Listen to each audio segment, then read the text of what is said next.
মানিক, তোমার কে কে আক্রমণ করছে? আমারে বুলবুল মির, রবি, অনিক আর একটা আমি চিনি না। আচ্ছা, এরা তো দাও রড সহ আমার বাইরেছে। আমি আমার মায়ের স্কুলে দেওয়ার সময় আমার গাড়ি ফালাই দেয়া স্কুলের সামনে আমার বাইরেছে।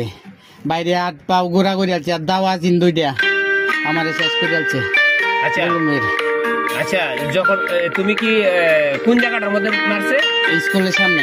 স্কুলের সামনে? কোন স্কুল? এই যে হুগা ওই সিএনজি স্ট্যান্ডের সামনে। আমার মেয়ের স্কুলে দেওয়ার আওয়াজ শুনে তোমাকে যে মারলো প্রথমে কি কোনটা কি ধাক্কা মেরে ফেলাই দিছে? হ্যাঁ, বুলবুলে ধাক্কা মেরে ফেলাই দিয়ে বাইরেছে। শালা তোরে মাই ডালছি বাইরে আমার আড্ডি মাড্ডি পাউটা সব গুড়া করে আছে। এটা তোমার সাথে কি পূর্ব পরিকল্পনা? আমার ডাকাতি কইটা সব মাল নিছে গাইডার পরের থেকে যাবি না আমার মাই ডালছে।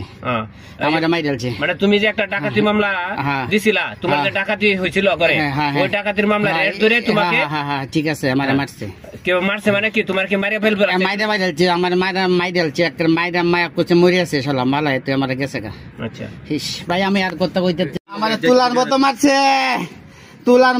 আমারে তুলার মতো মারছে। আমার বসে মহোদয়ের কাছে বিচার চাই, প্রধান উপদেষ্টার কাছে বিচার চাই, আর্মি মহোদয়ের কাছে বিচার চাই, আমি ইউনু ডিসি সাহেবের কাছে বিচার চাই, আমি সকলবাসীর কাছে বিচার চাই। সন্ত্রাসী বুলবুল বাহিনী আমাকে মেরে ফেলছে, আমি বিচার চাই। আমি এসপি মহোদয়ের কাছে বিচার চাই, আমি দ্রুত আসামি গ্রেফতার চাই। বুলবুল আমাকে মেরে ফেলছে,